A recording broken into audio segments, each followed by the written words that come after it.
A mistake the Christian West continually makes is the arrogance that our society has always been as it is. We interfere in other places, sometimes for good reason. Yet after the crisis is done, politicians decide to force our ideals and values on other cultures. The West had to learn and find what works. We were lucky. We didn't have arrogant people interfering and insisting they had a right to force their ideals on us. The rest of the world has had to deal with an arrogant West who believes all we have to do is show them the way.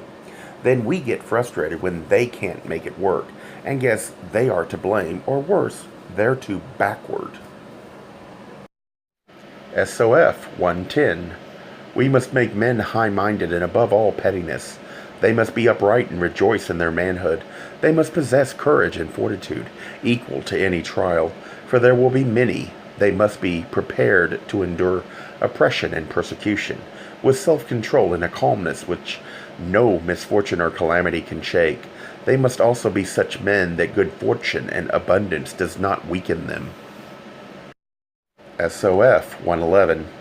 We must teach men to be quick in decision and deliberate in judgment, because in numbers we are like 2 grains of sand in the desert. We must seek converts diligently. We must be a guiding light before the eyes of all men, leading them along the paths of honest labor rather than power. We must teach men their duty towards others, so that no man ever says, "Unless I place my own welfare first, no other will." SOF 112. We must seek out and accept suitable converts, and they must be particularly precious to us. We must hold them in high regard, not because they have accepted our beliefs.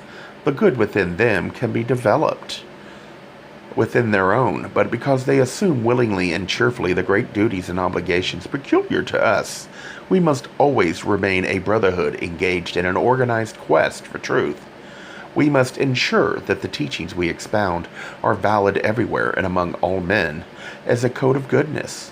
If a brother become powerful, he must not glory in that power, if wise in his wisdom, or if rich in his riches.